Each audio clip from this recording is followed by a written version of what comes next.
kalau kita bersabar. Bukan cuma mengurangi dosa-dosa, mengangkat derajat. Mengangkat derajat. Karenanya datang dalam satu hadis. Sungguhnya Allah melihat kepada seorang hamba.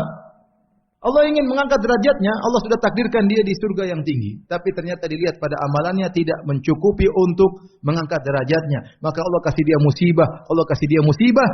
Sehingga akhirnya pahalanya banyak. Akhirnya dia bisa sampai pada derajat tersebut. Ya. Logikanya sederhana. Ini ada orang, Allah ingin masukin di surga yang tinggi.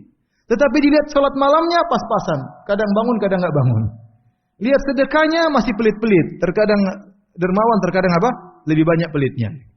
Kemudian sama orang tua ada dia berbakti, tapi kurang baktinya. Sementara Allah ingin surganya tinggi. Bagaimana cara dia dapat pahala yang banyak? Allah kasih musibah. Kenapa orang terkena musibah? Hatinya terenyuh, menangis di hadapan Allah, salat malam, tawakalnya tinggi. Kenapa terkena musibah?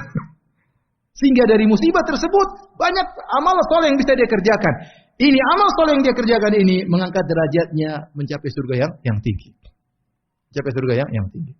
Ya, tadi selain musibah menghilangkan dosa-dosa, musibah juga ya mengangkat derajat seorang. Ya ikhwan, ya akhwat yang dirahmati Allah Subhanahu wa taala. Kita mungkin sering beristighfar. Kita ini banyak dosa, tidak ada yang ragu akan hal ini. Selama Anda hidup di zaman now, selama Anda punya HP, selama Anda nonton YouTube, selama Anda punya akun Facebook, Anda pasti berdosa atau tidak? Pasti. Selama Anda buka Instagram, ya, memang mau lihat kajian Ustadz Firanda, tapi kanan kirinya juga dilihat. Ya pasti Anda melihat yang haram. Pasti tidak mungkin. Kecuali nanti ada Instagram Salafi mungkin. Tapi nggak ada. Nggak ada sampai sekarang. Mungkin Yahudi yang punya. Ya. Pasti kita maksiat. Taib, kita sering beristighfar. Taib, kita ada istighfar zikir pagi, zikir petang. Istighfar 100 kali pagi dan petang. Oke, sunnah. Mengucapkan sayyidul istighfar. Tetapi kita tidak tahu apakah istighfar kita itu bisa menggugurkan dosa-dosa kita. Apakah kita serius tatkala istighfar? Apakah istighfar kita yang 100 kali ini bisa menggugurkan ribuan dosa kita? Kita nggak tahu.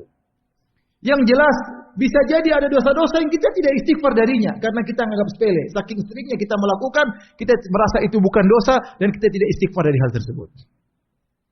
Tidak semua pandangan haram yang kita lepaskan kita istighfar darinya. Sekarang zaman ini saya bicara kenyataan. Tidak semua orang melihat yang haram langsung dia astagfirullah.